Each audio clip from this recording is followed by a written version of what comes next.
Story jam में आपका स्वागत है। यहाँ आप सुनेंगे कहानियाँ, कुछ नई, कुछ पुरानी, कुछ जानी, कुछ अनजानी।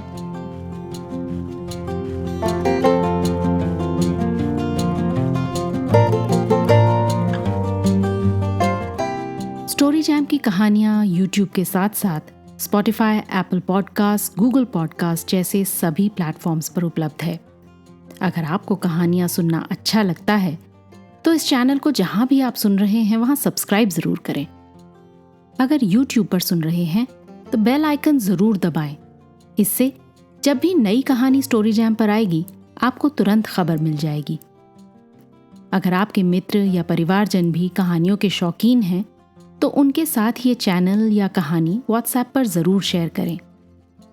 चलिए अब सुनते हैं आज की कहानी। आज आपको अपनी ही लिखी एक कहानी सुना रही हूँ, लव इन प्रेमपुरी। अगर इस कहानी का कोई किरदार आपको किसी की याद दिलाए तो कमेंट्स में मुझे जरूर बताइएगा।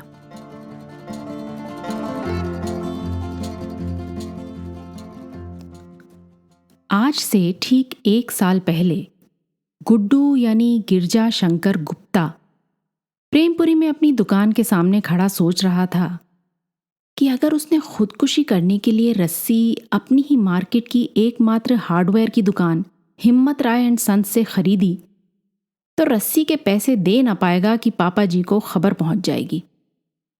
हिम्मत राय एंड सन्स के सन पापा जी के दोस्त हैं और 4 घर छोड़कर रहते हैं। दूसरा ऑप्शन था कि सदर जाकर किसी और दुकान से रस्सी लाए, पर यह ख्याल अभी पूरी तरह दिमाग में उभर ना पाया था कि उफनते दूध में पानी की छींट की तरह वो सामने आ खड़ी हुई। हेलो मिस्टर, ए भैया, दुकान खुली है क्या? वो जवाब दे पाता उतने में वो लड़की दुकान के अंदर चली गई। गुड्डू पलटा और साथ ही उसकी किस्मत भी पलट गई। ना तो रस्सी का ख्याल फिर आया और ना ही रस्सी क्यों ढूंढ रहा था इस बात का। आज से 1.5 साल पहले की बात है। एक दिन गुड्डू बीकॉम सेकेंड ईयर की परीक्षा दे रहा था। 4 सवाल कर लिए थे, 4 बाकी थे कि गुड्डू के अंदर से आवाज आई, बस बहुत हो गया, सवाल जवाब सवाल जवाब। अरे इसी के लिए बने हैं क्या हम? हैं? पढ़ाई करो, नौकरी करो, शादी करो, बच्चे करो, माँ बाप की सेवा करो, फिर मरो। 6ठे सवाल तक पहुंचते पहुंचते गुड्डू ने मन बना लिया था कि उसका जीवन यूं व्यर्थ लुटाने के लिए नहीं, और 7वां सवाल कर उसने पेन नीचे रखा, सीना चौड़ा करा और इन्विजिलेटर सर से बोला, हो गया। उसकी बोली में ऐसा वेग था कि सबकी नजरें उठकर उस पर टिक गईं। उसके दोस्त दीपू ने तो वाह जी बोलकर अपनी हथेली भी उचका दी। 8वां सवाल उसने नहीं किया, वैसे आता भी नहीं था, पर वो और बात है। मामला गंभीर था, निर्णय हो चुका था। कॉलेज से वो सीधा मास्टर जी के यहाँ गया। दनदनाते हुए पुराने से घर की लोहे की घुमावदार सीढ़ी से छत पर बने मास्टर जी के घर कम डांस स्कूल पहुंच गया। मास्टर जी दीवार की ओर मुंह किए चटाई पर लेटे सुस्ता रहे थे। मास्टर जी यूं तो उम्र में गुड्डू से बहुत ज्यादा बड़े नहीं थे, पर अपने एक्सपीरियंस के कारण नौजवानों में उनकी अच्छी खासी साख थी। मास्टर जी की ब्रेक डांस पर ऐसी पकड़ थी कि शरीर का हर जोड़ रबर सा लचीला हो गया था। 2 बार बंबई भी हो आए थे, जहां प्रभुदेवा के साथ उनका अच्छा खासा घरोबा सा था। पिछली बार तो प्रभुदेवा ने उनके आगे लाख रुपए रख दिए कि मेरी मंडली के साथ मद्रास चलो, पर मास्टर जी से 1-2 दिन के बाद ये डोसा इडली वगैरह निगला नहीं जाता, सो वापस आ गए। और फिर यहीं प्रेमपुरी में अपने शिष्यों को सिखाने में जो सुख है वो मद्रास की सुंदरियों के साथ नृत्य करने में कहां। उन्होंने खुद को टीचिंग लाइन में समर्पित कर दिया। मास्टर जी प्रणाम। गुड्डू ने पैर छुए और एक तरफ खड़ा हो गया। मास्टर जी ने एक आंख खोली, गर्दन को थोड़ा उठा हथेली पे टिकाया और भौएं उचकाकर सवालिया निगाह गुड्डू की ओर फेंकी। अब गुड्डू से रुका ना गया, सब कह डाला। कैसे वो जीवन की रेस में दौड़ना नहीं चाहता। अरे ऊपर वाले ने एक ही तो लाइफ दी है, उसे पापा जी के कहे से भाड़ में झोंक दूं? बैंक की बाबूगिरी पापा जी ने करी सो मैं भी करूं? कोई मतलब है क्या? बस सोच लिया है मास्टर जी, आप ही की तरह एक बार बंबई जरूर जाना है। मुश्किल होगी पर स्ट्रगल तो किसने नहीं किया बताओ? शाहरुख खान कौन सा किसी फिल्म वाले की औलाद था है? और स्वयं अमिताभ बच्चन भी सुना शुरू में भूखे सोए थे सो हम भी सो लेंगे। मम्मी जी पापा जी गुस्सा होंगे, पर जब फिल्म फेयर में फोटो छपती है ना तो सब माफ हो जाता है। फिर नजरें थोड़ी नीची करते हुए बोला, और माफ करना मास्टर जी, लेकिन मुझे रोज रोज डोसा इडली खाने से भी कोई दिक्कत नहीं। जरूरत पड़ी तो मद्रास भी चला जाऊंगा। मास्टर जी की दोनों आंखें अब पूरी तरह खुल चुकी थीं और उसे तोल रही थीं। सबसे पहले तो मास्टर जी ने उसे शाबाशी दी, क्योंकि भाई वो कहावत तो सुनी होगी कि गुरु गुड़ ही रहा चेला चीनी हो गया। फिर उन्होंने याद दिलाया कि बच्चू 2 महीने की फीस पेंडिंग चल रही है, पहले वो दो, तब बंबई में पहचान वालों का अता पता देंगे। और फिर इतना बड़ा स्टेप लेने जा रहे हो, गुरु की अंतिम गुरु दक्षिणा भी तो बनती है। वैसे मास्टर जी जानते थे कि शुरू से ही गुड्डू में वो बात है। गुड्डू ने झट मास्टर जी के चरण स्पर्श किए और नम आंखें लिए सीढ़ी उतर रहा था कि मास्टर जी ने पुकारा, और बच्चू फिल्म फेयर के इंटरव्यू में हमें भी याद कर लेना भाई हैं। उसी शाम बच्चन की दुकान पे अपने 2 जिगरी दोस्तों को भी उसने अपना फैसला सुना दिया। दीपू सुड़क कर चाय पीते हुए गंभीरता से बोला, गारंटी है अंकल जी तेरी चमड़ी उधेड़ देंगे। बबलू बोला, और आंटी जी पक्का रो रो कर फेंट मार जाएंगी। थोड़ी देर तीनों चुप रहे। फिर निश्चय हुआ कि बेस्ट यही है कि निकल लो चुपचाप, और महीने 2 महीने में जब काम मिले तब एक बार घर आकर प्रॉपर तरीके से आशीर्वाद ले लेना बस। लेकिन यार मम्मी का सोचकर गुड्डू मिमियाया। बबलू ने उसके कंधे पर हाथ ठोका, हिम्मत कर भाई, डूड पुरुष बन। अगले हफ्ते गुड्डू ने मम्मी की अलमारी से थोड़ा कर्ज लिया, मास्टर जी का बकाया चुकाया और रात 11:30 बजे कंधे पर बैग टांगे घर से निकल लिया। दीपू और बबलू दोनों गली के नुक्कड़ पर स्कूटर लिए खड़े थे, लेकिन बैग के साथ तीनों ना आते सो बबलू वहीं गले लग के रो लिया और दीपू से स्टेशन छोड़ आया। अब गुड्डू का बंबई में क्या हुआ ये किसी को ठीक से नहीं मालूम।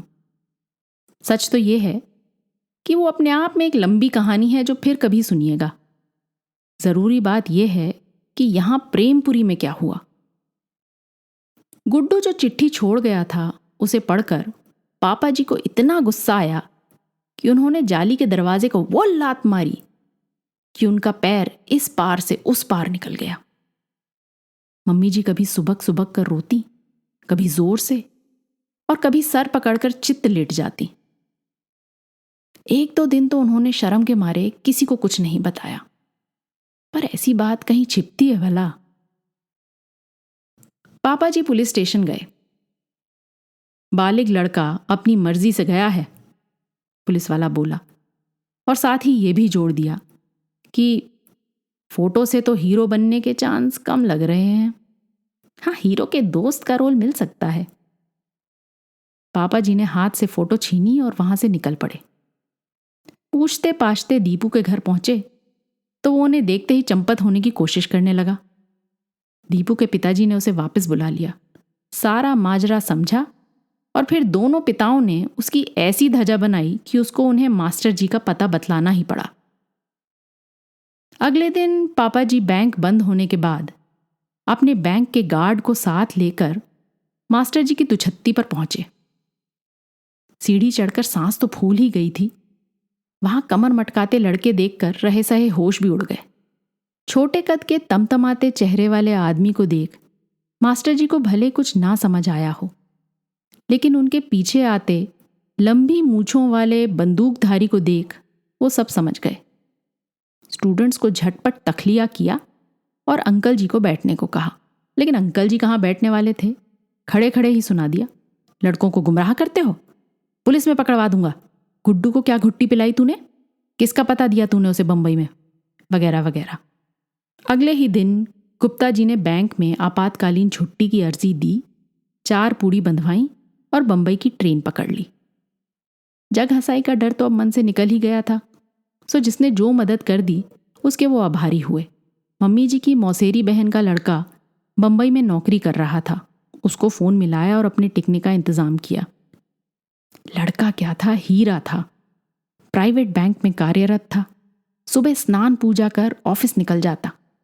उसी ने रोज का ऑटो करा दिया था, जिसमें बैठकर गुप्ता जी अपने नालायक, दुष्ट, कामचोर, बेगैरत, निकम्मे लड़के को खोजते रहते।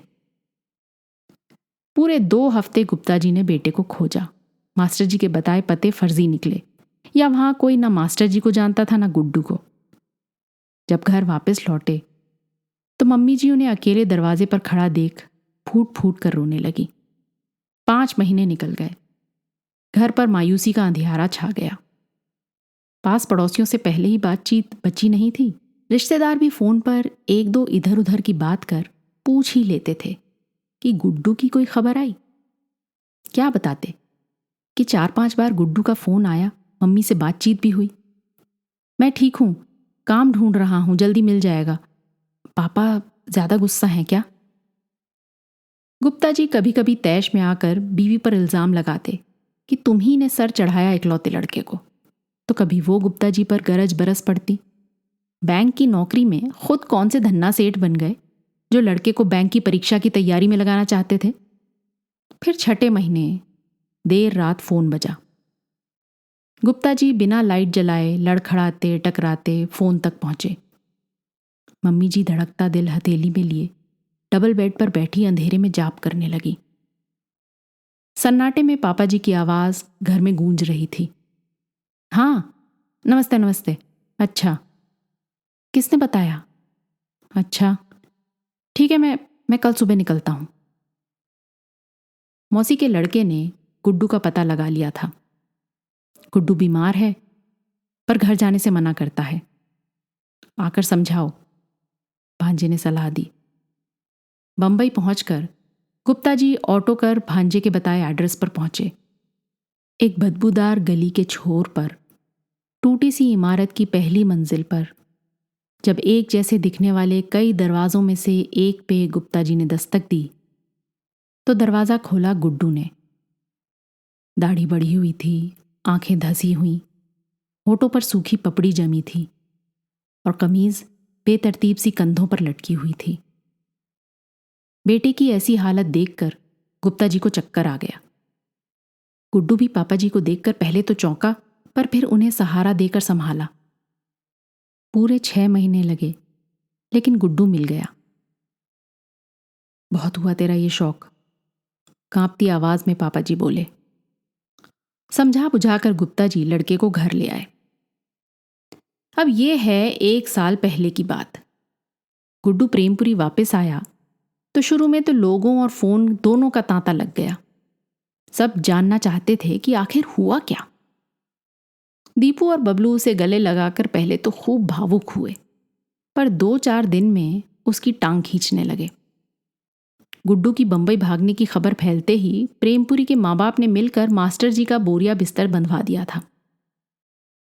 कॉलेज वापस जाने से गुड्डू ने साफ इनकार कर दिया। गुप्ता जी ने थोड़ा सख्ती से समझाने की कोशिश की तो मम्मी जी ने आंखों से ऐसा बाण फेंका कि उनकी जुबान वापस मुंह में जाकर बंद हो गई। गुड्डू सारे दिन बिस्तर में पड़ा रहता और मां खाना ला लाकर देती रहती।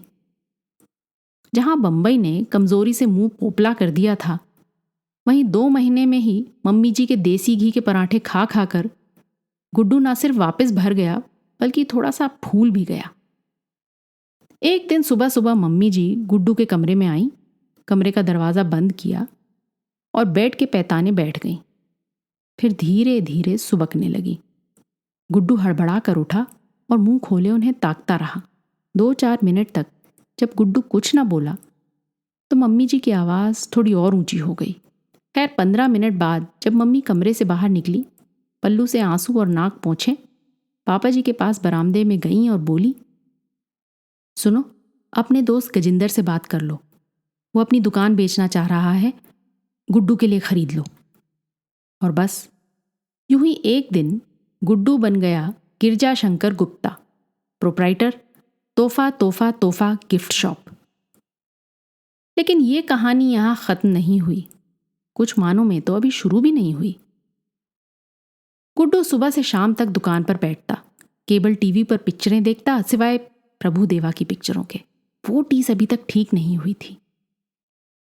दिन भर में 10-15 लोग आ जाते थे, ग्रीटिंग कार्ड या प्लास्टिक के सजावटी सामान खरीदने। और शाम को कॉलेज के बाद अक्सर दीपू और बबलू दुकान पर उसके साथ टाइम पास करने आ जाते। यूं ही कट रही थी जिंदगी, मगर वो बात नहीं थी। दीपू या बबलू कभी फिल्मों की बात करते तो गुड्डू कहता, यार कोई और बात करो। ज्यादातर चुप रहता और हंसना तो भूल सा गया था, अंदर ही अंदर घुलता। कभी सोचता कि बंबई गया ही क्यों, कभी सोचता कि थोड़े दिन और रुक कर देख लेना चाहिए था, बुज़दिल कहीं का। फिर एक सुबह दुकान का शटर उठाते उठाते खुदकुशी का ख्याल आया। सोच रहा था कि सारा झंझट एक झटके में खत्म कर दिया जाए। और बस उसी वक्त एक स्कूटी आकर दुकान के सामने रुकी और बड़ी जल्दबाजी में एक लड़की दुकान के अंदर घुस गई। हेलो मिस्टर, ये भैया, दुकान खुली है?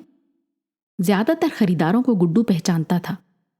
एक तो प्रेमपुरी में लोग ही कितने थे, और उनमें से भी कितने जो अंग्रेजी के ग्रीटिंग कार्ड या तोहफा खरीदने आएंगे।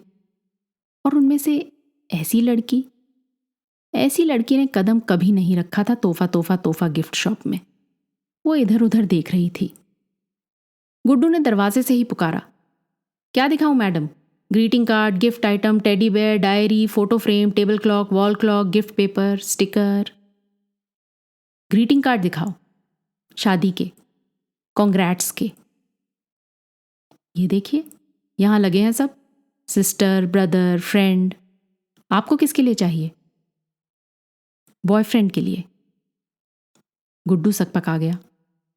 ओह, ऐसा तो नहीं होगा, सॉरी। फ्रेंड वाला चलेगा? लड़की कुछ सोचते हुए बोली, हाँ वो भी चलेगा, मेरी फ्रेंड से ही शादी कर रहा है। गुड्डू उस लड़की का मुंह ताकने लगा। शक्ल से तो दुखी नहीं लगती और ना ही पागल। ये लो, ये वाला दे दो। लड़की ने एक कार्ड निकालकर काउंटर पर रख दिया। गुड्डू घूमकर दूसरी तरफ से काउंटर के पीछे गया और कार्ड का दाम देखने लगा। और कुछ गिफ्ट वगैरह कुछ भेजना हो तो हम यहां से भिजवा भी देते हैं। ना, इससे ज्यादा की नहीं बनती। हमारे जाने के बाद महीना नहीं लगा दोनों को सेटिंग करने में। लड़की बोली और अपनी जीन्स की जेब से पैसे निकालकर देने लगी। उसके हाथ से पैसे पकड़ते हुए गुड्डू से रहा नहीं गया। नजरें नीची रखे रखे बोला, सॉरी, आपको दुख हुआ होगा। लड़की ने 4-5 सेकंड गुड्डू को घूरा और फिर ठहाका मारकर हंस दी, इतनी जोर से कि दुकान के सामने से गुजरता बुढ़ा आदमी ठिठक कर रुक गया। फिर सर हिलाता आगे बढ़ गया। नहीं नहीं, आपको फील बैड करने की कोई जरूरत नहीं, हम ठीक हैं, लड़की बोली। वैसे आपको पहले यहां देखा नहीं।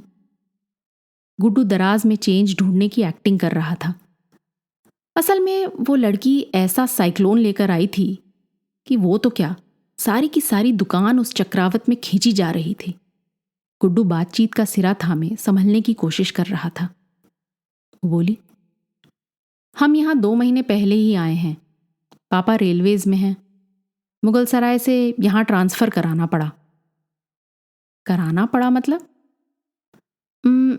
जब हमने सगाई के बाद शादी करने से मना कर दिया, तब वही हुई लोग क्या कहेंगे वाली प्रॉब्लम। गुड्डू ने चेंज काउंटर पर धरी और मुंडी हिला दी। आपकी स्टोरी है कि प्रकाश मेहरा की पिक्चर, बहुत कुछ हो गया जरा से में। आप किसी और से शादी कर रही थी, आपका बॉयफ्रेंड आपकी फ्रेंड से शादी कर रहा था। नहीं नहीं भाई, किसी और से क्यों, हम अपने बॉयफ्रेंड से शादी कर रहे थे। गुड्डू की गर्दन आश्चर्य में यहां से वहां झूले जा रही थी। लड़की फिर मुस्काई, अरे गुरु, कन्फ्यूजियाओ मत, समझाते हैं। हुआ यूं कि बॉयफ्रेंड से शादी के लिए हमारे पेरेंट्स ने हाँ कर दी थी, क्योंकि कास्ट वास्ट सेम थी। हम बहुत खुश थे। संडे का दिन था, सगाई हो रही थी। हम नीचे पटले पर बैठे थे कि तभी हमने ऊपर नजर घुमाई तो देखते क्या है, हमारे घर की सब लेडीज लोग चारों ओर खड़ी हैं। इस तरफ हमारी अम्मा 10वीं तक पढ़ी, फिर सास ने पढ़ने नहीं दिया। सामने कानपुर वाली बुआ जिनने 12वीं पास की और शादी हो गई। फुफ्फा जी के नखरों और 5 बच्चों की रह में समय से पहले हड्डियां गल गईं। फिर हमारी 2 बड़ी बहनें, एक बीएससी एक बीएड। एक पिछले 6 साल से हस्बैंड के आगे गिड़गिड़ा रही है कि कहीं टीचरी ही करने दो। दूसरी बहन टीचर थी, लेकिन बेटा होते ही सब छोड़कर घर बैठ गई, क्योंकि लल्ला को कौन संभाले। यानी कि अम्मा की उम्र से जिज्जी की उम्र तक, 1 to all, सब औरतों की सेम कहानी, कुछ नहीं बदला। हमारा दिमाग ठनका, अरे यार ये जीवन है, जहां तक पढ़ने दे पढ़ो, फिर शादी, फिर बच्चे, फिर सास ससुर की सेवा, फिर टाएं टाएं फिस। लड़की एक उंगली छत की तरफ किए ऊपर देख रही थी। गुड्डू की आंखें मेढक सी बड़ी हो गई थीं, मुंह खुला था। उसके मुंह से बस 3 शब्द निकले, कोल्ड ड्रिंक पिएंगी? लड़की जेब टटोलने लगी तो गुड्डू ने झट से कह दिया, मेरी तरफ से, नहीं है आप प्रेमपुरी में। गुड्डू ने काउंटर के नीचे से एक बोतल निकाली और अलमारी की सटकनी से ढक्कन खोल लड़की के आगे रख दी। सॉरी, फ्रिज नहीं है, इसलिए ठंडी नहीं। खैर, तो आपने अपने वो बॉयफ्रेंड से नहीं कहा ये सब? कहे ना, लेकिन बुड़बक के पल्ले कुछ नहीं पड़ा। महा इडियट। बोला, तुम फालतू ज्यादा सोचती हो। अब बताओ, दिमाग में कुछ आएगा तो सोचेंगे नहीं? घर पर हम अपने पेरेंट्स को भी बोले तो वो भी गुस्सा होने लगे। अम्मा बोली, शादी बच्चे नहीं करोगी तो और क्या करोगी? हमने कहा, अम्मा हम दुनिया घूमेंगे अपने पैसे से। तो बोली, देखो आकांक्षा, हमारे यहाँ की लड़कियां ये सब नहीं करती। तो हमने भी बोल दिया, सबका उदाहरण देती हो, रानी लक्ष्मीबाई भी तो हमारे साइड की ही लड़की थी। इस पर अम्मा बोली, लक्ष्मीबाई ससुराल में जाकर लड़ी मरी थी, तुम भी वहीं जाकर करना ये सब। खैर, किसी को समझाना बेकार था, तो हम खुद ही अपने होने वाली ससुराल जाकर सब कैंसिल कर दिए। वैसे कॉलेज की फ्रेंड्स में अपनी धांसू इमेज बन गई थी। लड़की जिसका नाम आकांक्षा गुड्डू मन ही मन रट रहा था, अपनी कलाई की तरफ देखते हुए बोली, 6 बज गए, टाइम देखा ही नहीं। उसने गटक गटक ठंडा निपटाया, स्टूल पर से अपना हेलमेट उठाया और चला जाए, हाँ थैंक्स कहते हुए बाहर निकली और अपनी स्कूटी पर सवार हो फुर्र से उड़ गई। उसके जाते ही लगा जैसे दुकान से लाइट भाग गई हो। 2-4 मिनट के लिए गुड्डू किन कर्तव्य विमूढ़ सा खड़ा रहा, उसके जाने का रंज मनाता रहा कि तभी उसकी नज़र काउंटर पर पड़ी। जल्दबाजी में वो अपना ग्रीटिंग कार्ड वहीं छोड़ गई थी। अगले 1 हफ्ते गुड्डू समय से पहले दुकान खोलता और देर शाम सबसे आखिर में दुकान बंद करता, इस आशा में कि आकांक्षा अपना कार्ड उठाने आएगी, लेकिन वो नहीं आई। फिर एक दिन गुड्डू पापा जी को स्कूटर पर बैंक छोड़ रहा था कि सड़क की दूसरी तरफ सुबह की धूप में हीरे सी चमकती आकांक्षा दिखाई दी। अब गुड्डू क्या करे? पापा जी को सड़क पर तो उतार नहीं सकता था। स्पीड बढ़ाई तो पापा जी चिल्लाए, मगर उसने रिकॉर्ड तोड़ू स्पीड में स्कूटर दौड़ाया, बैंक के आगे लगाया, पापा जी को उतारा और फिर स्कूटर घुमाया। किस्मत से आकांक्षा अब भी सड़क पर खड़ी सवारी ढूंढ रही थी। गुड्डू ने स्कूटर रोक आवाज लगाई, हेलो मैडम, आप उस दिन मेरी दुकान पर अपना ग्रीटिंग कार्ड छोड़ गई। आकांक्षा पहले तो चौंकी, फिर मुस्काई, अच्छा तो आप हैं तोहफा तोहफा तोहफा गिफ्ट शॉप, टोपे में हम पहचाने नहीं। हाँ भूल गए उस दिन, फिर हमारी स्कूटी खराब हो गई, बनने दी है, जब आएगी तब ले जाएंगे। फिर कुछ सोचते हुए बोली, वैसे अब तक तो शादी हो चुकी होगी। गुड्डू सोच में पड़ गया कि अब क्या करे, अब ये कार्ड लेने भी नहीं आएगी। सोचकर दिल इतना सा हो गया, तो ये पैसे अपने वापस ले लीजिए, फिर आप कार्ड तो अब कहकर गुड्डू जेब में हाथ डालने लगा। अरे नहीं नहीं, रखो। अच्छा सुनो, हमें कचहरी रोड तक छोड़ दोगे? कुछ काम है और अब सब बस चकाचक भरी आ रही हैं। गुड्डू ने झट स्कूटर को दोबारा किक मारी और गर्दन से पीछे की सीट की तरफ इशारा किया। हाथ के इशारे से दिशा दिखाती आकांक्षा गुड्डू को एक बड़ी सी सलेटी बिल्डिंग के सामने तक ले गई। उचक कर उतरी और बोली, 10 मिनट रुक सकोगे? हम बस 2 मिनट में आए। गुड्डू सर हिला भी ना पाया था कि वो दौड़कर शीशे के दरवाजे के अंदर चली गई। बाहर एक बड़ा सा बोर्ड लगा था, फ्लोफुल इंग्लिश सेंटर। 15 दिन में धारा प्रवाह अंग्रेजी सीखें, गारंटी।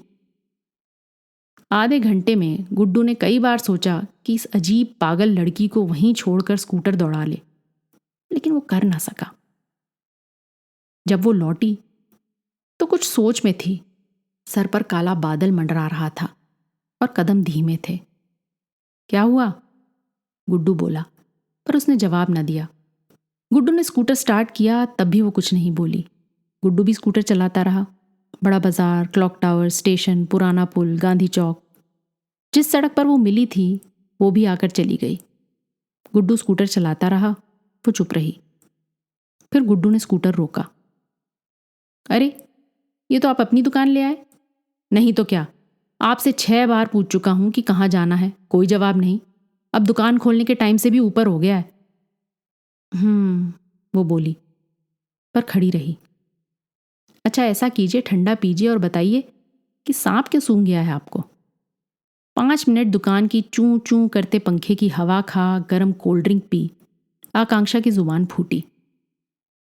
तय कर लिया है हमने, यहाँ रहना ही नहीं हमें। हम बाहर पढ़ने जाएंगे। इंग्लिश भी इसीलिए पक्की कर रहे हैं। पता कर लिया हमने सब।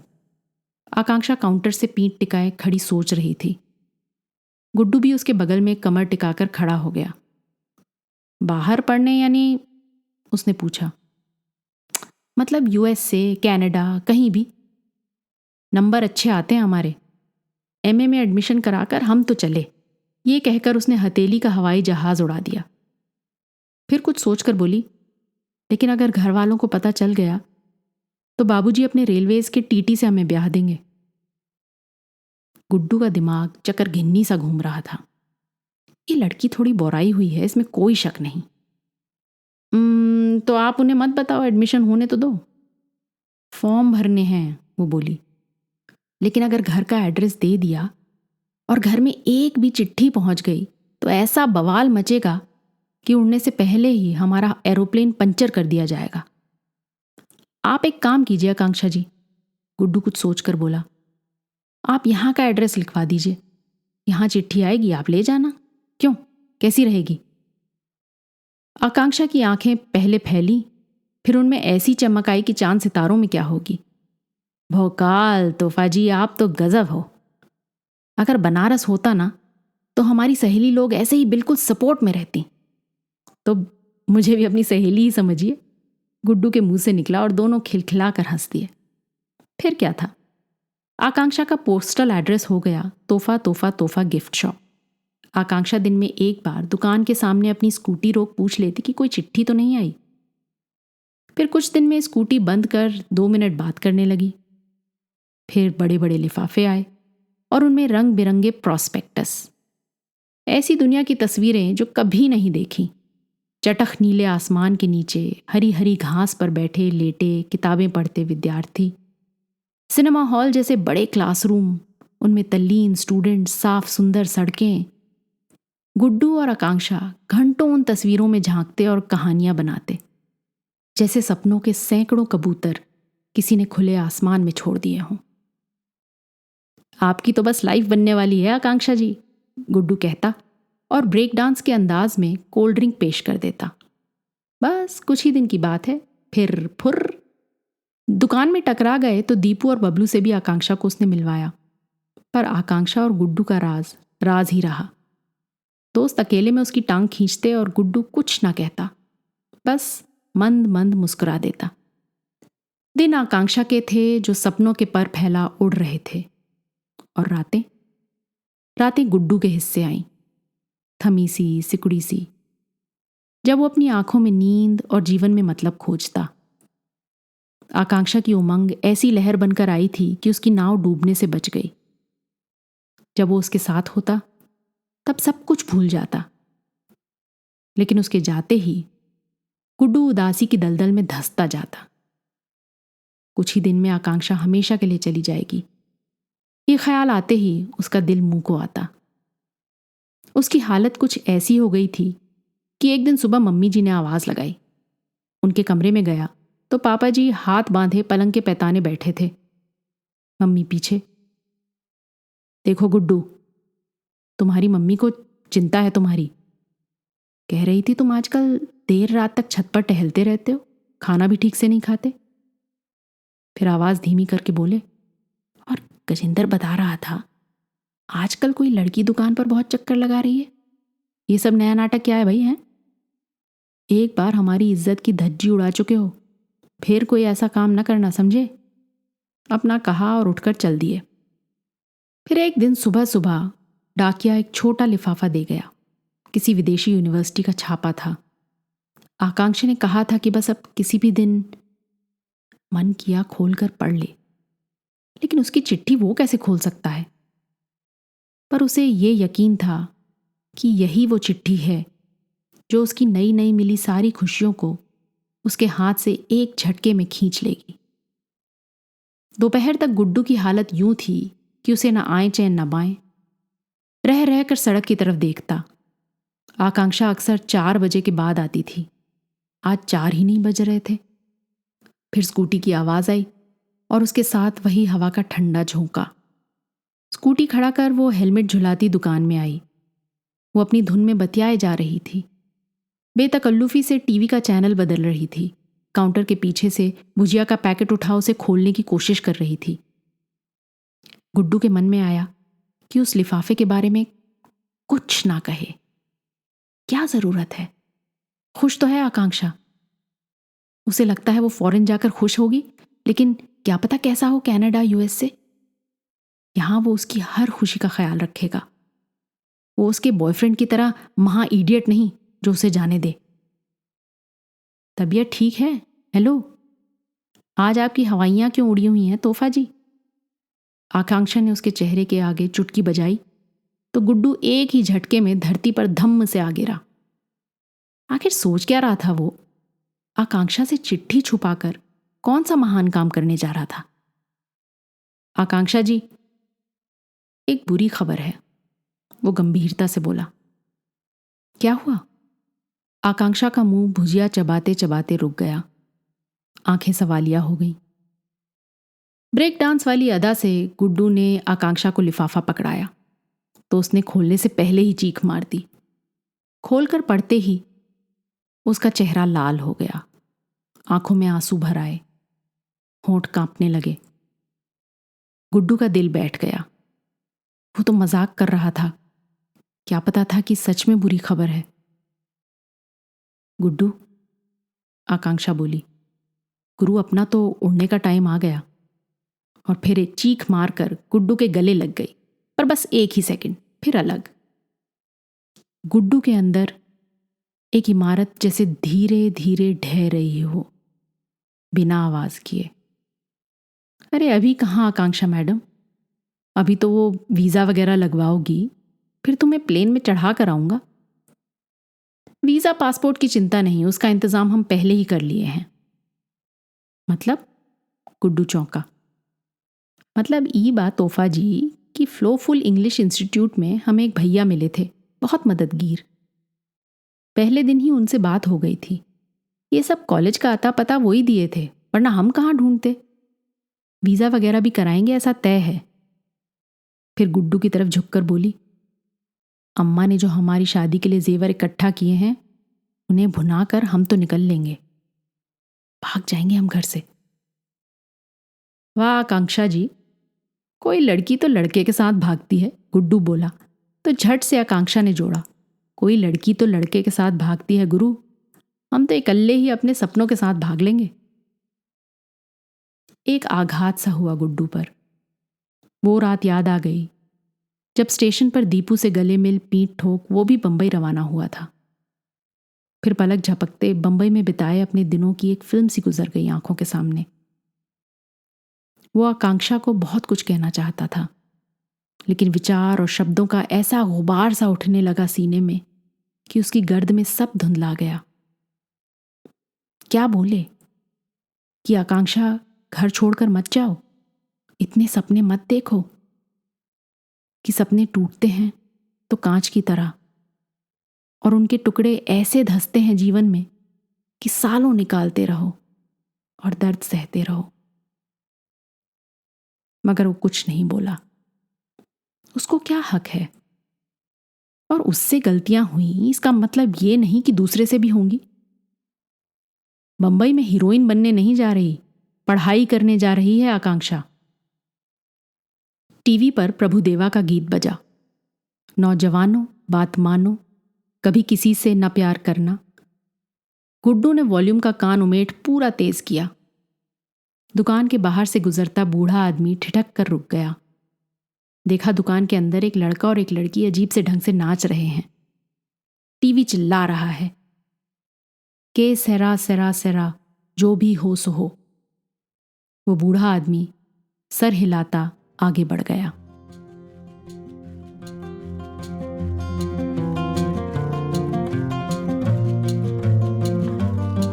आज की कहानी आपको कैसी लगी अपने कमेंट्स जरूर लिखिएगा, साथ ही सब्सक्राइब कीजिएगा। अगली बार फिर मिलेंगे एक और कहानी, लेख या कविता के साथ। तब तक अलविदा।